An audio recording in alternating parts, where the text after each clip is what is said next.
20 metric టన్నులు అంటే 40,000 కేజీలు. ఇప్పుడు మళ్ళా నేను రివ్యూ చేసుకుంటాం. రేపు వీలైతే ఇంకా పెంచుతాం, డంప్ చేస్తాం. ఎంతవరకు కూరగాయలు అవసరమో అంతవరకు సప్లై చేయడానికి ముందుకు పోతాం. రేట్లు పెంచకుండా చూడడం కోసం దీని మీద ప్రత్యేకమైన శ్రద్ధ పెట్టాం. ఇది కూడా కంప్లీట్ చేస్తాం. ఇది కాకుండా ఇండ్లు చాలామంది బాధపడుతున్నారు. సర్వస్వాన్ని కోల్పోయాం. ఏం చేయాలనో దిక్కుదిరిగిన పరిస్థితిలో ఉన్నాం. బట్టలు కూడా తెచ్చుకోలేకపోయాం. ఆ బట్టలే కట్టుకునే పరిస్థితికి వచ్చాం. చాలామంది బాధపడుతున్నారు. క్యాంపులకు వచ్చే వాళ్ళకి బట్టలు ఇవ్వగలిగాం. క్యాంపులకు రాని వాళ్ళకి బట్టలు కూడా ఇవ్వలేకపోయాం. ఈ లాజిస్టిక్స్ ఇవన్నీ సమస్యల వల్ల. ఇప్పుడు దానికోసం ఇంకొక పక్కన ప్రతి ఒక్క ఇంట్లో పుస్తకాలు పోవడం, చిన్న చిన్న బెడ్స్ ఇవన్నీ ఉంటాయి కూడా పోవడం, యుటెన్సిల్స్ పోవడం, ఇంకొకటి కాదు ఎలక్ట్రానిక్స్ కూడా ఆ ఇంట్లో ఉంటే ఒక ఫ్రిడ్జ్ కానీ లేకపోతే ఒక టీవీ కానీ ఒక గ్యాస్కు ఉన్న స్టవ్ కానీ లేకపోతే ఇంకా చిన్న చిన్నవన్నీ ఏసీ కానీ అన్నీ పోయినాయి. ఒక సైకిలు, స్కూటరు, మోటార్ బైక్ ఉంటే, ఆటో ఉంటే, కారు ఉంటే అన్నీ పోయే పరిస్థితికి వచ్చింది. ఇవన్నీ అనలైజ్ చేస్తున్నాం. ఏం చేయాలి, ఏం చేస్తే వీళ్ళు మళ్ళా నిలదొక్కుంటారో ఆలోచిస్తున్నాం. ప్రభుత్వం చూస్తే ఒక లెగసీ ప్రాబ్లమ్స్ నేను చెప్పాను. ఈరోజు ఏదైతే మనం చూసిన తర్వాత చాలా దారుణంగా బుడమేరుని 3 బ్రీచెస్ వస్తే గుర్తుపట్టలేని వ్యక్తులు. అది ఆ రోజు చేసుంటే ఇంత నష్టం వచ్చేది కాదు. ఇప్పుడు కూడా ఎదురుదాడి చేస్తున్నారు కానీ ఎక్కడా వాళ్ళల్లో తప్పు జరిగిందనే బాధ లేదు. ఎప్పుడైతే బుడమేరులో బ్రీచెస్ వచ్చాయో పైన ఎక్కడ నీళ్లు పడినా అవి వస్తాయి. ఇంకొక పక్కన మీరు ఒకసారి చూస్తే బుడమేరు మొత్తం ఎన్క్రోచ్మెంట్ చేసేశారు. వీళ్ళు ప్రైవేట్గా కూడా కబ్జాలు చేసేశారు. దానివల్ల నీళ్లు పోలేని పరిస్థితికి వచ్చాయి. అన్నీ కలిపి విజయవాడలో ఉండే వాళ్ళకు శాపంగా తయారైంది. ఒక పక్క దేవుడు విపరీతమైన వర్షాలు, ఎప్పుడు ఏ సంవత్సరంలో రానంత వర్షాలు కురిపించాడు. హైయెస్ట్ డిశ్చార్జ్ 11,90,000 క్యూసెక్స్ నీళ్లు డిశ్చార్జ్ చేసే విధంగా ప్రకాశం బ్యారేజీ కడితే ఈరోజు 11,43,000 క్యూసెక్స్ ఆఫ్ వాటర్ వచ్చింది. ఇక్కడ 35,000 క్యూసెక్స్ ఆఫ్ వాటర్ వచ్చింది. ఈ రెండు కలిపితే 11,90,000 క్రాస్ అయ్యే పరిస్థితి వస్తూ ఉంది. కానీ ఇది ఒక పక్క, ఇంకొక పక్క మానవ తప్పిదం. ఈ రెంట్ వల్ల చాలా సమస్యలు వచ్చాయి. అవి రెండు కరెక్ట్ చేయడానికి సర్వశక్తులు ఒడ్డుతున్నాం. కానీ చాలామంది సర్వస్వాన్ని కోల్పోయారు. ఈరోజు కూడా నేను సిటీకి పోతే నేను చూశాను, సాయంత్రం కూడా వాళ్ళ ముఖంలో తెలుగుదేశం ఇటు ఎన్డీఏ ఉందని ఒక నమ్మకంతో, ఒక విశ్వాసంతో ఉన్నారు.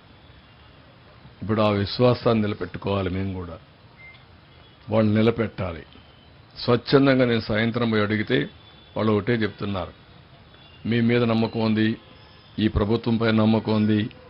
ఏదైతే నేను కానీ, పవన్ కళ్యాణ్ కానీ, బీజేపీ కానీ ముగ్గురం కలిసి ఇక్కడ పనిచేస్తున్నారు, ఒక విశ్వాసం ఉంది, ఒక నమ్మకం ఉంది అనే ఒక నమ్మకాన్ని చూపిస్తున్నారు. కానీ మేము ఇంకో పక్కన చూస్తే ఖజానా చూస్తే ఖాళీ అయింది. 10 లక్షల కోట్ల రూపాయల అప్పులున్నాయి. ఎఫ్ఆర్బిఎం మాకు పర్మిట్ చేసే పరిస్థితిలో కూడా లేదు. నేను ఈ విషయంలో ఇంకొక పక్క వీళ్ళకి సహాయం చేసే ముందే ప్రతి ఒక్కరికి అప్పీల్ చేస్తున్నా, సర్వశక్తులు ఒడ్డుతున్నా. గవర్నమెంట్ ఆఫ్ ఇండియాను కూడా కన్విన్స్ చేస్తున్నాం. ఫస్ట్ రిపోర్ట్ రేపు ఉదయం వాళ్ళకి పంపించి మీకు రిలీజ్ చేస్తాం. ఏదైతే కరువు సహాయం కోసం రాష్ట్రంలో ఇంకా బయట ఉండే వాళ్ళందరినీ, నా మీద అభిమానం ఉన్నా, ఇక్కడుండే ప్రజలపైన అభిమానం ఉండే వాళ్ళందరినీ కోరుతున్నా, మీరు కూడా మీ సిఎస్ఆర్ కానీ సొంత డబ్బులు ఉపయోగించి ప్రతి ఒక్కరూ మీరు ఎంతవరకు చేయగలుగుతారో అంతవరకు చేయాల్సిందిగా ప్రతి ఒక్కరికి చెప్తున్నా. సిఎస్ఆర్ ఉంది, మీ దగ్గర ఉంటుంది.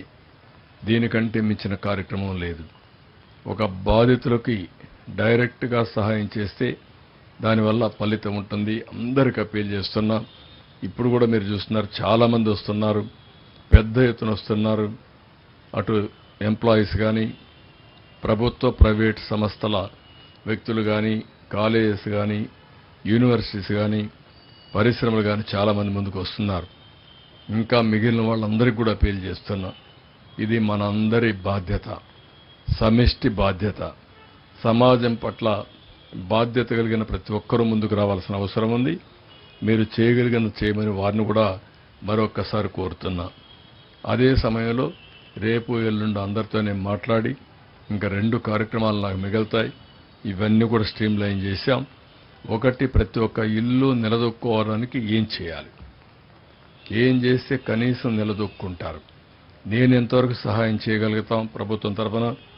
2, వాళ్ళకు కూడా కన్జంప్షన్ లోన్స్ ఏమైనా ఇప్పించి కొంతవరకు ఏమైనా అడ్జస్ట్ చేస్తామా, లాంగ్ టర్మ్ ఇన్స్టాల్మెంట్స్, రీపేమెంట్ ఇవన్నీ పెట్టి. రెండోది వ్యాపారంలో మనం ఆలోచించేది ఎంత పెట్టుబడి పెట్టారు, ఎంత నష్టపోయారు, అంతా మనం ఇవ్వలేకపోతాం, ఎంత అప్పు ఉంది. వాళ్ళు మళ్ళీ మానసికంగా కుంగిపోకుండా నిలదొక్కునే మార్గాలు ఏమున్నాయో అవన్నీ చేయడం. దానికి కూడా ఏమేం చేయాలో ఆలోచిస్తున్నాం. మూడోదటి బ్యాంకర్స్తో కోఆర్డినేట్ చేస్తున్నాం. గవర్నమెంట్ ఆఫ్ ఇండియాతో మాట్లాడుతున్నాం. అందరం కలిసి వాళ్ళు ఆదుకోవాల్సిన అవసరం ఉంది. ఆదుకోవడానికి ఏమేం చేయాలో అవి కూడా చేస్తాం. మూడోది, ఇన్సూరెన్స్ కట్టిన ప్రతి ఒక్కటి సెటిల్మెంట్ ఫాస్ట్ ట్రాక్లో చేస్తున్నాం.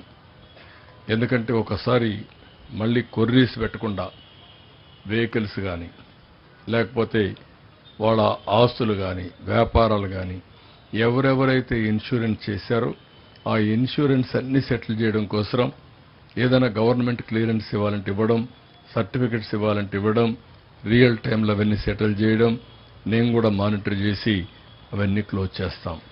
ఇవన్నీ చేసి మళ్ళీ ఈ విజయవాడలో ఇలాంటి విపత్తులు రాకుండా ఏం చేయగలుగుతాం, బుడమేరుని ఏ విధంగా హ్యాండిల్ చేస్తాం, అదే మరి ఫ్లడ్ వస్తే ఏ విధంగా కంట్రోల్ చేస్తాం. ఒకప్పుడు విశాఖపట్నంలో ఉదూద్ వస్తే ప్రీ ఉదూద్ విశాఖపట్నం, పోస్ట్ ఉదూద్ విశాఖపట్నం అని మాట్లాడుకున్నాం. అదే లెవెల్లో విజయవాడ కూడా ప్రీ వరదలు, పోస్ట్ వరదల కింద మాట్లాడే విధంగా విజయవాడను కూడా తయారు చేసుకోవాల్సిన బాధ్యత మనందరిపైన ఉంది. ఇక్కడుండే సిటిజన్స్ అందరి కోరుతున్నా, రాష్ట్ర ప్రజలందరినీ కోరుతున్నా, ఇది రాజధానిలో భాగం. ఈ రాజధానిలో భాగమైన ఇక్కడ కూడా ఎలాంటి విపత్తు వచ్చినా ఏమాత్రం డ్యామేజ్ లేకుండా చేసుకోవాల్సిన బాధ్యత అందరిపైన ఉంది. దానికి కూడా ఒక మాస్టర్ ప్లాన్ తయారు చేస్తాం, అది కూడా ఎగ్జిక్యూట్ చేస్తాం. ఇది బ్రీఫ్గా ఈరోజు చేసిన పనులు, మీకు అన్ని విషయాలు మేము ముందర పెడుతున్నాం.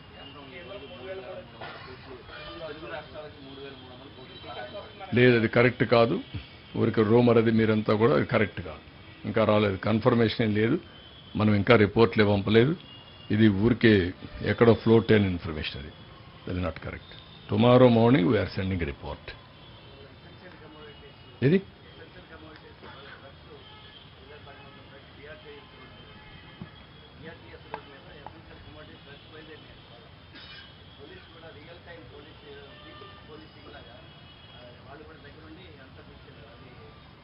బాగా చేశారు. ఇంకొంచెం మా వాళ్ళలో కూడా చిన్న ఇది జరిగింది, ఎక్కువ వెహికల్స్ పెట్టారు.